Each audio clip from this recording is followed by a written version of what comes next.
Muy buenos días. Hoy me acompaña la secretaria de Administración y Finanzas, Luz Helena González, Fadlala Cavani, nuestro secretario de Desarrollo Económico, y Soledad Aragón, secretaria del Trabajo y Fomento al Empleo. Y también está Eduardo Clark a distancia. Y el día de hoy vamos a hablar sobre indicadores que muestran ya el inicio de la reactivación económica de nuestra ciudad. Lo va a presentar Luz Helena y están aquí Fadlala y Soledad para contestar cualquier pregunta. Pero antes vamos a mostrar los avances de la vacunación para hoy a las 11 de la mañana. Ya tenemos 837,376 personas de 50 a 59 años vacunadas hasta el momento, representa el 67%. Recuerden que es todo el día de hoy la vacunación y el día de mañana también. Adelante. Y este es el acumulado de vacunación para todas las alcaldías, para todos los adultos. El total de vacunas aplicadas ya en la ciudad son casi 6 millones y 2.5 millones de personas vacunadas de primera dosis. Adelante. ¿Eso es todo? ¿Tenemos algún video del día de hoy?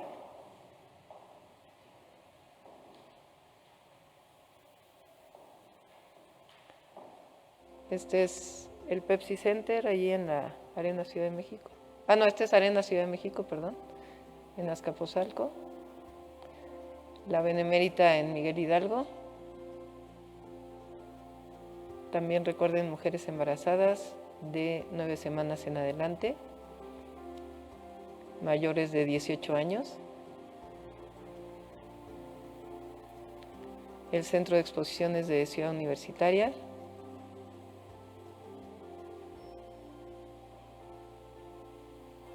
Palacio de los Deportes para Venustiano Carranza.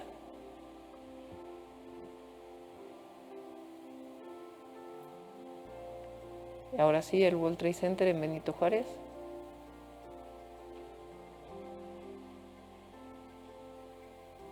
La Prepa 5 en Tlalpan.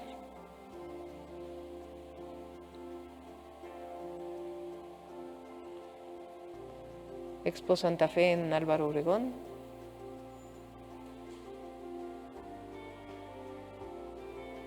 Y Six Flags también en Tlalpan.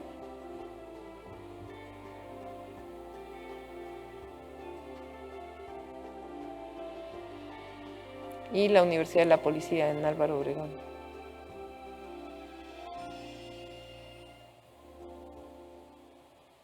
Listo. Adelante, Luz Helena. Muy buenos días a todas y todos. La jefa de gobierno nos ha encargado al Gabinete de Desarrollo Económico. Ahorita nos acompañan el secretario de Desarrollo Económico y mi compañera, la secretaria del Trabajo, pero nos ha encargado a todo el Gabinete de Desarrollo Económico el seguimiento puntual de los indicadores del inicio de la recuperación económica de la ciudad. Vamos a presentar los primeros indicadores que tenemos a disposición. La Ciudad de México es una economía fuerte, es una economía sólida. Por sí sola es más grande que algunas economías de América Latina, es más grande que la economía de Ecuador, por ejemplo, que la economía completa de Bolivia. Producimos casi el 50% de toda la economía colombiana, pero nos vimos forzados a poner un freno, un paro forzoso a todos los motores que sustentan la economía de la ciudad en función de la terrible pandemia que vivimos y para proteger lo más importante que tenemos, que es la vida. Pero, sin embargo, la política responsable, la reducción de casos de contagio y el avance de la vacunación de la que día a día se da cuenta aquí, nos ha permitido comenzar un nuevo ciclo económico para la ciudad. Desde la entrada al semáforo naranja, que son los indicadores que vamos a mostrar ahorita, ya estamos en semáforo amarillo. Nosotros esperamos que esta tendencia se profundice y que en los próximos meses tengamos resultados mucho mejores en términos de indicadores. Pero desde la entrada del semáforo naranja, con la reactivación paulatina y el encendido de estos motores de la economía, ya podemos ver vistas de este nuevo ciclo económico. Como ustedes saben, todos los indicadores se tienen con un poco de retraso en su medición, o sea, no podemos saber exactamente lo que está pasando al 30 de mayo, al día actual. Por eso les digo que estos indicadores que vamos a mostrar ya reflejan el cambio al semáforo naranja que vivimos desde marzo. Estamos recuperando la confianza en nuestra ciudad. En captación de inversión extranjera directa, la ciudad se mantiene como el principal destino a nivel nacional. Y respecto al trimestre anterior, es decir, si comparamos enero-marzo con el trimestre último del año pasado, la inversión extranjera directa se triplicó en la ciudad. En el primer trimestre del año recibió 2.200 millones de pesos, que representa $10, que representa 18.4% de la inversión total nacional en el periodo. Pero aquí es muy importante hablar de sectores, por lo que les comentaba, de que tenemos que reactivar los motores de la economía de la ciudad. Como ustedes saben, nuestra economía es una economía básicamente de servicios y el 36% de la inversión extranjera llegó a servicios financieros y el 7% a servicios profesionales.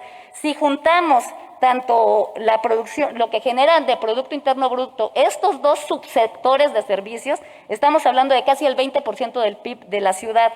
Solamente el sector servicios financieros produce el 17% del empleo y ya con el sector de servicios profesionales estamos hablando de casi el 20% del empleo. Entonces, es una gran noticia que haya llegado inversión extranjera directa a estos sectores, porque, como les dije, en los próximos meses vamos a ver sus repercusiones en términos de empleo y en términos de generación económica. También la industria manufacturera recibió el 32% de inversión extranjera directa. Si bien este sector solo produce el 5% del PIB, sí tiene un aporte importante en generación de empleo. La industria manufacturera genera el 11.7% de los empleos de la ciudad. Entonces, esta es una gran noticia para la ciudad, que tenemos reporte sobre el primer trimestre, o sea, a marzo de este año. La siguiente, perdón. También decirles que la ciudad sigue siendo la entidad más competitiva del país. Según datos del IMCO, los últimos datos que reportó, la ciudad tiene un índice de competitividad del 67.27, que es 21.63 puntos por arriba del promedio nacional. Entonces, seguimos siendo la entidad más competitiva en el país. Respecto al empleo, el empleo también comienza a dar señales de recuperación. De acuerdo al ENOE, la población ocupada total al primer trimestre de 2021 reporta un crecimiento de 196.167 personas ocupadas, más que en el trimestre inmediato anterior, lo cual representa una tasa de crecimiento del 5.3%. Es decir, comenzamos esa tendencia hacia el crecimiento del empleo. La que sigue. Si consideramos solo el empleo formal, también vemos indicios de recuperación, sobre todo en los sectores estratégicos. Pero en temas del empleo formal, estamos seguros que en los próximos meses vamos a tener muy buenos resultados. Al 24 de mayo, los datos del Instituto Mexicano del Seguro Social reportan ya una generación de 17.481 empleos. Estos datos son preliminares. Sin embargo, pues, normalmente al cierre faltan 4 días para el cierre, 5 días para el cierre. Sin embargo, aunque suban o bajen un poco, se van a sostener más o menos alrededor de esa tendencia que ya se ve como positiva. La gráfica solo refleja abril porque son los datos publicados, pero la Secretaría del Trabajo lleva un seguimiento diario del tema de generación de empleo. El comercio y la construcción. Hablando un poco de los sectores que están generando ese empleo, el comercio y la construcción el comercio que aporta el 21% del empleo formal de la ciudad está generando el 53.4% de los empleos nuevos que se están creando. Y la construcción, que concentra el 7.4% de los empleos formales de la ciudad, aportó el 26.9% de las nuevas plazas. Es decir, hay sectores estratégicos que ya encendieron sus motores, por decirlo así, y que están generando un efecto multiplicador que va a reflejarse en otros sectores. Hay sectores como servicios para empresas y personas, transporte y servicios sociales y comunales, que todavía no presentan ese dinamismo esperado, pero hay otros que sí. La que sigue. Esto es posible porque el sector de la construcción ha generado una tendencia a la alza en el primer trimestre del año. ¿Por qué hacemos énfasis en el sector de la construcción? Porque el sector de la construcción es uno de los primeros sectores que se reactivan después de una crisis. Generalmente es un muy buen indicador del comportamiento de las economías. Por eso estamos haciendo énfasis en este sector. Si bien el peso en la economía de la ciudad no es tan fuerte como el tema de los servicios, sí da cuenta de cómo se está moviendo la economía en estos momentos. Y si comparamos el mes de abril con el mes de, perdón, la tendencia del primer trimestre, vemos que ya va en términos ascendente. Y en marzo, el valor de la producción es 5% más que el mes anterior. Y dentro de este sector, el sector de la edificación, el subsector de la edificación, es el que ha aportado mayor crecimiento, 26.7% al primer trimestre de 2021 respecto al último trimestre de 2020. La que sigue. Como les comentaba y como ustedes lo saben, el motor más fuerte que tiene la economía de la ciudad son los servicios. Entonces, también es importante recalcar que también en el sector servicios ya se está dando visos de una recuperación que puede generar un ciclo económico ascendente. El comercio, los índices de ingresos totales por suministro de bienes y servicios del comercio al por menor y comercio al por mayor ya registran estos signos de recuperación. Y durante el mes de marzo, el comercio al por menor, presentó una variación del 12.9%, mientras que el comercio al por mayor lo hizo en 10.2% de crecimiento. La apertura de nuevos negocios también refleja la situación y la fortaleza económica de la ciudad. Si comparamos abril del 2020, o sea, un año, con mayo, con los últimos datos que tenemos a inicios de mayo de 2021, se observa que el número de unidades económicas en la ciudad ha aumentado de 470,000 a 474, lo que significa que ya fue compensada la pérdida de unidades económicas que se dieron por efectos de la pandemia y que incluso se registran nuevas unidades económicas en la ciudad. Por su parte, en la Secretaría de Desarrollo Económico, la apertura de nuevos negocios en la capital también se ha recuperado. Y contamos, ahí sí, al 15 de mayo, con 5,000 nuevas unidades, 5,000 nuevos establecimientos mercantiles, como tiendas de abarrotes, cafeterías, fondas, restaurantes, farmacias y estéticas, que se están incorporando al mercado de la ciudad. Tenemos que hablar también de los sectores que fueron más afectados por el tema del cierre que se tuvo que hacer. Sin embargo, estos sectores también comienzan a generar indicios de recuperación. Por ejemplo, los datos que nos reporta Airbnb sobre las reservaciones, las reservaciones que se generan en la ciudad ya se encuentran en el 85% que teníamos en 2019. Esto es un poco explicado por estancias largas de extranjeros. Si bien todavía no se reactiva a nivel mundial el tema turístico como tal, sí podemos dar visos de que vamos iniciando.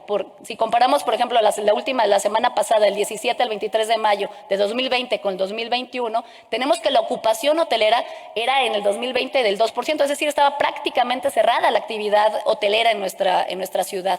Y ya a 23 de mayo de 2021 ya tenemos una ocupación del 30% en la ciudad.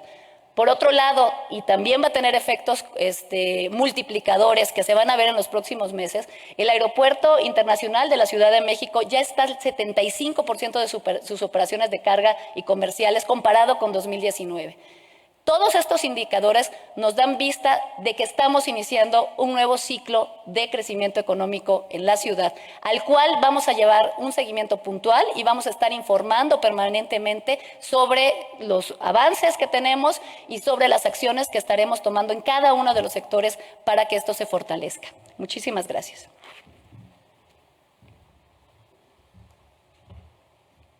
Pues esta es la información. Evidentemente falta mucho todavía por la recuperación de la ciudad. Tenemos un programa de reactivación económica de la ciudad que ya lo presentaremos después de las elecciones, que se ha venido trabajando con los distintos sectores, pero es importante que se muestre estos índices de recuperación económica de la ciudad, que al final se traducirán pues en empleo, que es finalmente lo más importante en este momento. Iniciamos con ronda de preguntas y respuestas. Alejandro Cruz, de La Jornada. Buenos días, doctora. Buenos días a todas las secretarias, al secretario. Doctora, quisiera preguntarle primero cómo está la situación en la cuestión de ingresos del gobierno de la Ciudad de México. Acabo de leer un reporte del primer trimestre de 2021 de la Secretaría de Finanzas que mencionaba que los ingresos eran 5% menor de los que se había previsto para este periodo.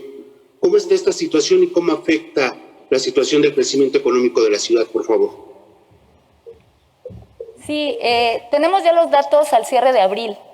Igual llevamos un seguimiento puntual de cada uno de los ingresos y al cierre de abril ya estamos por encima, ya estamos con 2.5 encima de la meta. Entonces es lo mismo, es también reflejo de la misma situación. Se van recuperando los ingresos conforme también se va recuperando la economía, pero sí ya estamos arriba al mes de abril. Estamos a 2.5% arriba de lo que se preveía en este momento. Es correcto, con el cierre de abril así es lo que estaremos reportando en cuenta pública. Perfecto. Doctor, y también por otro lado, estamos viendo que hay un problema pues, serio en la cuestión del incremento de precios de productos básicos, de la canasta básica, una inflación que en la Ciudad de México se ubica en 5.5%. Si bien especialistas dicen que esto es temporal, pues sí está afectando a las personas con menores ingresos. ¿Cómo está afectando también esto al crecimiento, a la recuperación económica de la ciudad? ¿Y qué puede hacer el gobierno de la ciudad para pues, apoyar a estas personas que se ven afectadas por estos incrementos? Sí, sobre todo se está trabajando con la Profeco, con la Procuraduría Federal del Consumidor, para ver si hay alguna especulación adicional en los precios, particularmente de los productos básicos. Inclusive la Profeco ya hizo algunas suspensiones de algunos negocios en donde había un exceso en términos de los precios de los productos básicos. Entonces estamos trabajando ahí. No sé si quieras comentar algo, Fatlana.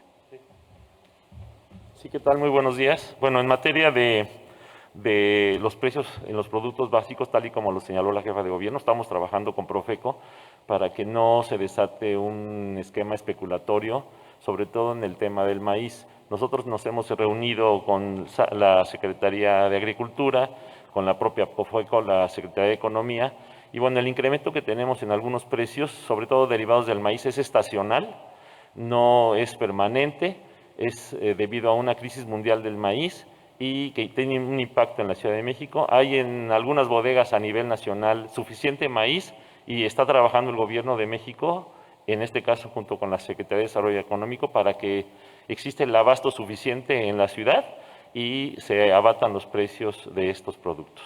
Muchísimas gracias. Gracias. Doctora, por último, hoy, si me permite, hoy publicamos en el periódico una nota de que parte de la laguna de Jico entre Tlagos y Valle de Chalco pues prácticamente está seca. Los otros 3 cuerpos de agua que conforman este sistema están al 50% de su capacidad. Los pobladores de Mixquis se quejan de que se habían anunciado acciones para rescatar esta área, pero no se han concretado ninguno todavía. ¿Cuál es la situación que se está viviendo ahí y cuáles las opciones que cómo puede intervenir el gobierno para atender esta situación? Sí, lo diría en 2 sentidos. La primera es que cuerpos de agua como este que se presenta en Jico, así como cuerpos de agua del Cutzamala, han reducido la cantidad de agua, pues precisamente por la situación de sequía que vivimos pues, durante muchos meses y que aún no se recupera. El programa de Mixquic, de saneamiento de Mixquic, junto con Presa Madín y algunas otras fuentes, es parte del proyecto integral que trabajamos con Estado de México y con Agua. Y va a iniciar, ya se tiene el proyecto de un humedal en esta zona, de tal manera que pueda haber no solamente el saneamiento de la zona, sino una recuperación de la actividad económica en el sitio. Entonces ya lo vamos a presentar también. El día de hoy tengo una reunión justamente a la 1 de la tarde. Las tenemos por lo menos cada mes con Conagua y el Estado de México para el programa integral de abastecimiento de agua potable en la ciudad y saneamiento de cuerpos de agua.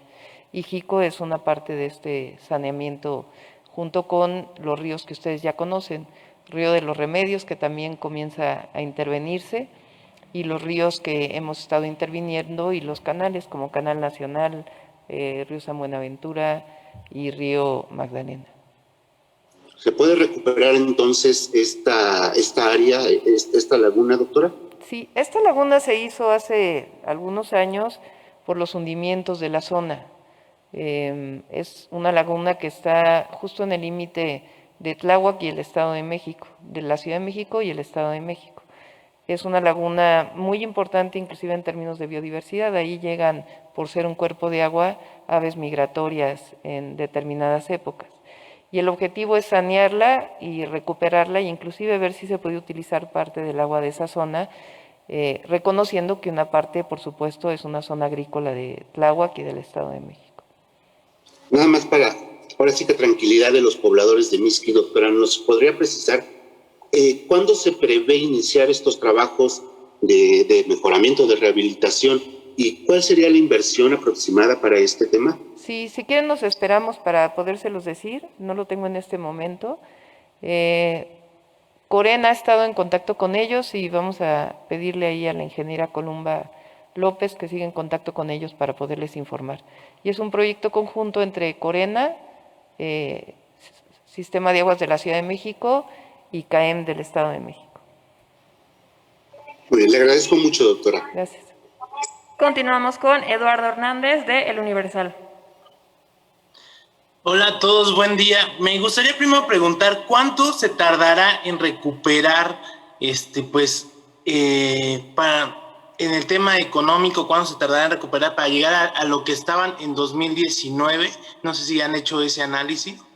Si consideramos las expectativas de crecimiento que hay a nivel nacional y consideramos que la ciudad crece en el mismo porcentaje, pues estaríamos en un crecimiento del 5% para este año. De tal manera que si consideramos que hubo un 8% de caída en el 2020, pues habrá una recuperación significativa con la recuperación posterior. Lo más importante para nosotros es la recuperación del empleo. Y por eso este programa que ya presentaremos de reactivación económica de la Ciudad de México, que tiene que ver con la probable entrada ya al semáforo verde y la cantidad de personas vacunadas, en donde muchas de las actividades de servicios, inclusive de espectáculos, se reactivan en la ciudad, que representan una fuerza fundamental del turismo en la Ciudad de México, así como convenciones y otras actividades que se realizan en los hoteles. Entonces podríamos decir que sería hasta el año siguiente cuando empecemos a ver recuperación. No, la recuperación inicia ahora, como lo hemos visto.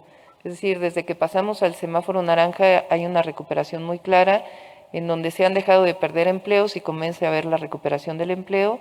El sector que tiene mucho mayor crecimiento es el de el comercio, pero ya comienza a verse este crecimiento en los servicios, también con la apertura de oficinas, diversos servicios que tienen que ver con limpieza y algunas otras actividades ya comienza a verse reflejado. Entonces, conforme vaya aumentando, más aparte el programa que el gobierno de la ciudad hará para la recuperación, consideramos que el empleo tiene que recuperarse pues en este mismo año.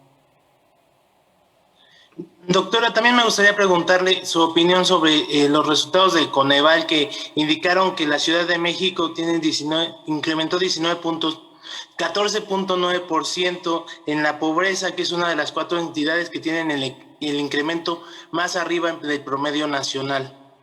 Sí, ¿quieres comentar algo?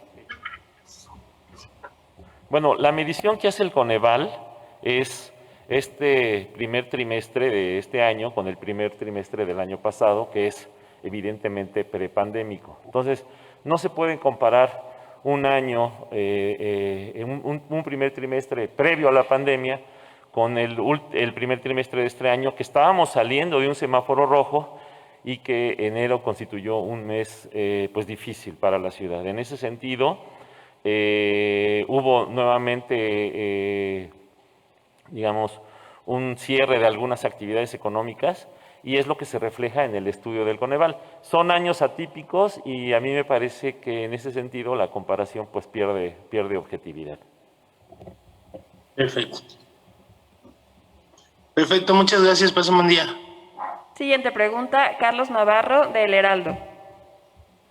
Buenos días a todas y todos. Me gustaría preguntarles, uno de los principales motores de la Ciudad de México obviamente es el turismo. En 2020, en comparación con 2019, perdió alrededor de 76,000 millones de pesos. En este caso, ¿cuándo consideran que ya pueda mostrar una recuperación clara este sector tan importante para la Ciudad de México? Sí, nosotros creemos que si todo va en el camino que va hasta el momento y continúa la vacunación, que nada indica que no será así, sino al revés, que va a seguir aumentando, estaremos, como bien dijo el presidente, en octubre en una circunstancia en donde todos los adultos del país estén vacunados y eso nos permitirá pues desarrollar todas las actividades que normalmente se desarrollan en octubre, noviembre y diciembre, inclusive desde septiembre puede ser, de las actividades tradicionales de la ciudad. Estamos hablando de Fórmula 1, desfile de Día de Muertos, etcétera, etcétera. Si todo esto continúa, pues entonces estaremos en una recuperación franca hacia el segundo semestre de este año. Podríamos decir que en octubre, de acuerdo a lo planeado y a lo que estiman, ya podríamos ver, digamos, una normalidad en cuanto a turismo en la Ciudad de México. Y esa es la idea de poder hacer una campaña turística para la ciudad, que es parte de la actividad de reactivación económica. Mencionaba justamente ahorita el tema del Gran Premio de la Fórmula 1. ¿Cuáles han sido las pláticas con los organizadores de este evento deportivo? Hasta el momento consideramos que se puede llevar a cabo sin problemas. Ok, muchas gracias. Y por otro lado, me gustaría preguntarle, en los últimos meses, integrantes del sindicato Libertad y Resistencia del Heroico Cuerpo de Bomberos han manifestado que no se les ha atendido de la forma correcta y se ha violado el contrato colectivo que tienen ellos. ¿Qué reporte le ha dado el director de bomberos sobre esta situación con esos trabajadores del Heroico Cuerpo de Bomberos? Bueno, ustedes recuerdan que cuando llegamos había una corrupción tremenda con el líder, inclusive pues hay orden de aprehensión, está fuera del país, está boletinado por Interpol. Entonces, lo que ha habido pues es una recuperación y un rescate justamente del Heroico Cuerpo de Bomberos y no estas prácticas que se tenían pues de venta de plazas, de amenazas, que recibimos inclusive a muchas personas que durante la campaña lo manifestaron en ese sentido y por eso nuestra decisión fue fortalecer el Cuerpo de Bomberos. Este año tiene recursos inclusive para poder comprar algunos equipamientos, que había sido una solicitud. Entonces, no sé por qué se manifiestan ahora cuando llevaban pues desde que entramos al gobierno sin manifestarse. Entonces, por supuesto puede dar información el director del Heroico Cuerpo de Bomberos, pero nosotros consideramos que al revés ha habido un rescate de esta institución tan importante para la ciudad. ¿Podría haber tintes políticos detrás de estas protestas de parte de este sindicato Libertad y Resistencia? ¿De este sindicato qué dices? Que si habría tintes políticos detrás de estas protestas del sindicato Resistencia y Libertad. Pues nada más me preguntaría cómo es que se dan en este momento, ¿no? ¿A cuántos días de la elección? Cuando no se habían dado durante todo el periodo que estamos en el gobierno y al revés, de elementos de cuerpo, sí.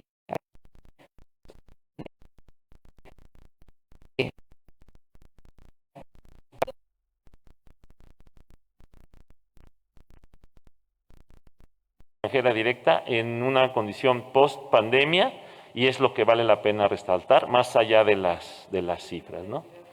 Y además, hay que señalarlo, seguimos siendo la entidad número 1 en el país con inversión extranjera directa y la medida que debemos tomar es con el trimestre inmediato anterior, es decir, con el último trimestre del 2020, que hubo un incremento importante en inversión extranjera directa. Entonces, tal y como lo señaló la jefa de gobierno, aquí lo que hay que resaltar es que ya hay una tendencia clara, positiva, de recuperación económica de la Ciudad de México y que esta, conforme avancen los diferentes programas y políticas del gobierno de la ciudad, se irá reactivando y se irá incrementando la actividad económica y, por lo tanto, los empleos. Muchísimas gracias. Secretario, a propósito que está aquí en el micrófono, también comentaron que hay 5,000 nuevas unidades económicas. Me gustaría saber si esto se está incrementando porque incrementó el trabajo informal o cuál es el análisis que hacen. Bueno, las unidades económicas a las que hacemos referencia, todas son formales en el sentido estricto porque todas se dan de alta en el sistema de apertura que maneja la Secretaría de Desarrollo Económico. A partir de esa alta que dan, pueden iniciar otra serie de trámites ante diferentes instancias del gobierno. Muchos de estos negocios efectivamente son familiares y por lo tanto no registran a sus trabajadores en el Instituto Mexicano del Seguro Social. Y podríamos decir que son negocios formales con trabajadores pues que no están registrados en el seguro porque son negocios familiares. Pero son trabajos, los cuenta el ENOE, es un mecanismo de contabilidad válido, son empleos que generan ingresos para las familias y eso es lo más importante para nosotros. Este registro, bueno, se deriva de que las facilidades administrativas que ha instruido la jefa de gobierno han hecho que mucha gente pueda darse de alta en forma rápida y expedita y de esta manera iniciar un negocio y nosotros a todos los empresarios que se dan de alta en el CIAPEM establecemos contacto con ellos para ver qué necesitan, si necesitan crédito, capacitación o otro tipo de apoyo de tal manera que estos negocios perduren en el mercado. Muchísimas gracias. Muy bien, gracias. Y para la doctora, me gustaría saber su opinión respecto a esta publicación del Instituto Mexicano para la Competitividad, publicada hoy en la portada del Sol de México en referencia a que el Congreso local es el más costoso en el país y anualmente se gastará en un diputado 26.4 millones de pesos por cada uno de los 16 que tenemos en la capital mexicana. Me gustaría saber su opinión. Pues imagínense que en el periodo anterior tenía un presupuesto de 2.400 millones de pesos el Congreso. Este año tiene un presupuesto de 1.300 millones de pesos. O sea, una reducción de 1.100 millones de pesos. Imagínense lo que costaba antes. Bueno, la cantidad es 1.744 millones del presupuesto. Incluso fue una parte que se les criticó de que no se hubieran bajado más este presupuesto a propósito de que estaba esta pandemia. ¿Este año fue 1.700? Voy a revisar el presupuesto de este año. Recuerden que el año pasado el Congreso donó más de 300 millones de pesos al gobierno de la ciudad, particularmente a la Secretaría de Salud, además de lo que donaron con sus ingresos muchos diputados para poder comprar ambulancias, y estos 300 millones de pesos pues fueron utilizados para la pandemia. El presupuesto de este año con gusto lo revisamos. Ajá. Doctora, ¿y qué opinión le merece que sea uno de los más costosos a pesar de esta reducción que comenta? Pues habría que revisarlo respecto a otros congresos, no conozco la comparativa, pero pues no me parece bien que haya un presupuesto elevado del Congreso frente a las necesidades de la ciudad. Pero evidentemente, y creo que eso es lo que hay que resaltar, es que hay una reducción muy significativa de los años previos a los años actuales. Ajá. Doctora, ¿y usted estaría planteando una reducción en los próximos años para el Congreso? El Estado de México, por ejemplo, es el Congreso, está en número segundo en comparación del país, también el más costoso. ¿Usted estaría analizando alguna reducción para la Ciudad de México, alguna propuesta, platicarlos con los diputados? Siempre es importante seguir la política que nosotros planteamos de que no haya lujos, no haya ningún gasto que no tenga que ver con las funciones directas, en este caso del legislativo. Entonces, por supuesto, corresponde al legislativo aprobar el presupuesto de egresos y nosotros orientamos desde el principio pues a que hubiera una reducción significativa. Entonces, repito, el año pasado cerraron con casi 1.300 millones de pesos de presupuesto. Esto significa pues 1.100 millones de pesos menos de lo que hubo en el 2018. Muchas gracias. Última pregunta, Paola Wong, de Milenio. ¿Qué tal? Muy buenas tardes. Buenos días todavía, jefa de gobierno, autoridades. Yo le quiero preguntar, cambiar un poquito sobre el tema. Ya se comenzó a difundir entre las autoridades educativas este documento de las orientaciones sobre el regreso a la escuela durante el ciclo escolar 2021. En este documento se plantea hacer este fin de semana una encuesta por diversas vías, entre la tradicional y la digital, para que el lunes 31 de mayo se puedan discutir los resultados. Yo le quiero preguntar, pues preguntarle a la comunidad educativa si quiere regresar o no a clases. ¿No es apresurada la medida, ya que hay directivos que incluso esta mañana ni siquiera habían recibido este documento, jefa de gobierno? Bueno, hay que recordar que la educación básica en la Ciudad de México está bajo la tutela de la Secretaría de Educación Pública del Gobierno de México. Nosotros lo que dimos fue la orientación de que a partir del 7 de junio puede iniciarse la apertura de las escuelas y siempre planteamos de forma voluntaria, que no fuera algo obligatorio, pues por las condiciones de regreso. Entonces, lo que entiendo es que la Secretaría de Educación Pública está dando las orientaciones generales para poder informar, consultar con los padres y madres de familia y poder regresar. Eso en términos de las escuelas públicas. Las escuelas privadas, con esta orientación, cada una está siguiendo su esquema de regreso de forma voluntaria, escalonada, y de igual manera la educación media superior y la educación superior. Entonces, esta parte de cómo regresar y cómo informar a los padres y madres de familia, por supuesto, le corresponde a la Secretaría de Educación Pública.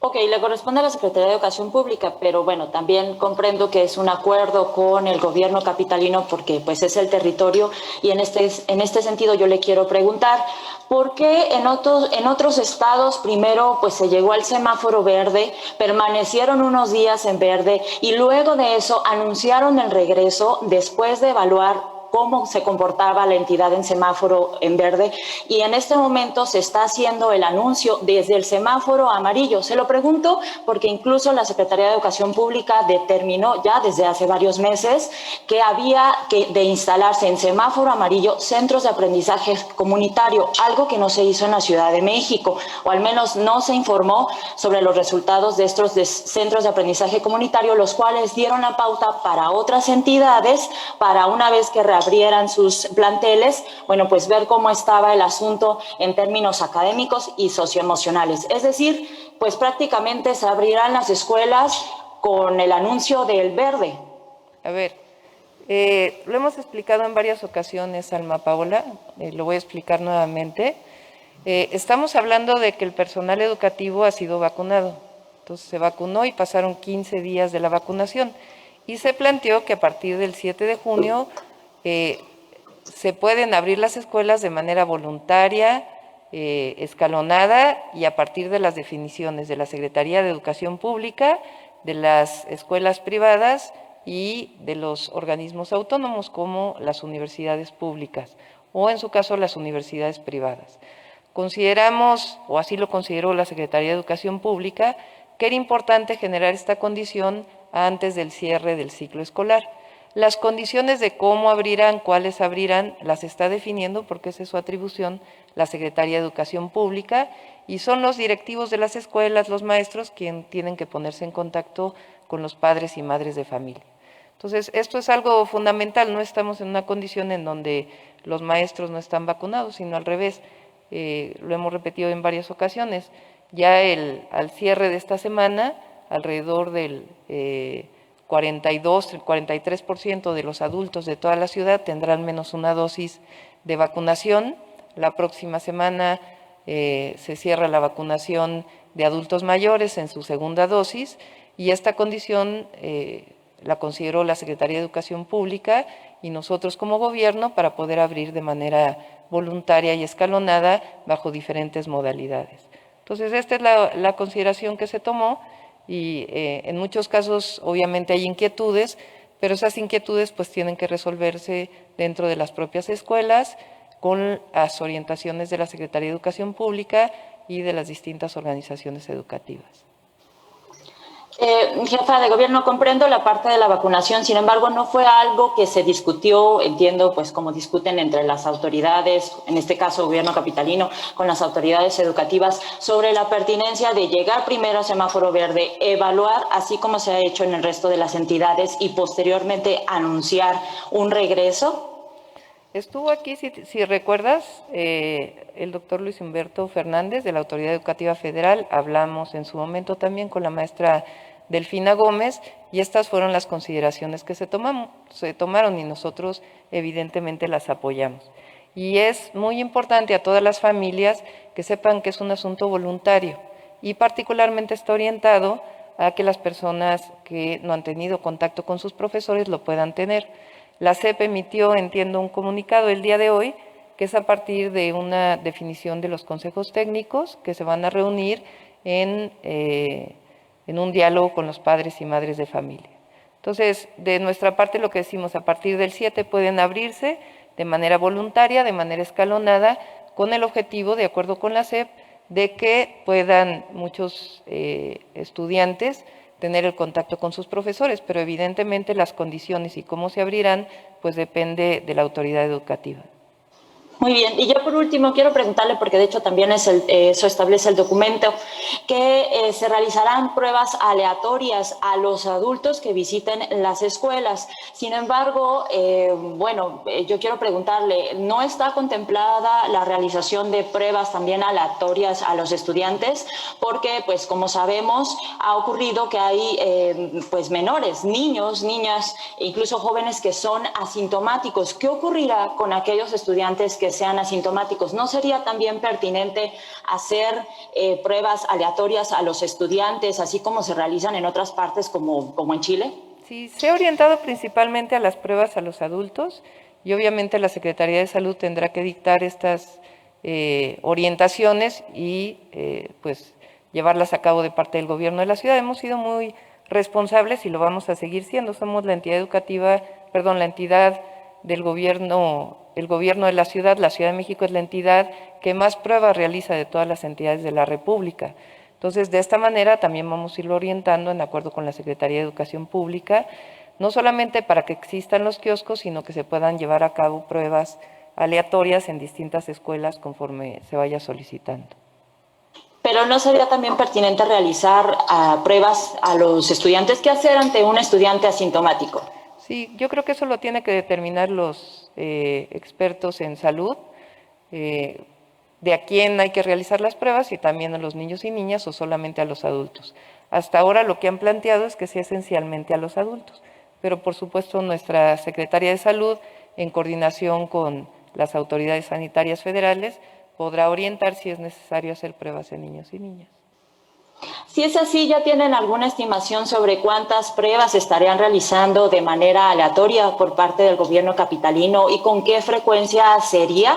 Sí, ya lo vamos a anunciar, es algo que estamos trabajando con la Autoridad Educativa Federal y por supuesto van a continuar todos los kioscos en las distintas alcaldías de la Ciudad de México. Recuerden, y en los distintos centros de salud, repito nuevamente, somos la entidad que más pruebas realiza, siguen estando kioscos en las alcaldías, en los centros de salud, y el mecanismo de toma de pruebas aleatoria ya lo estaremos definiendo con las autoridades educativas. Eso sería todo. Muchísimas gracias. Buen día. Concluimos con la conferencia. Muchas gracias. Gracias, buenos días.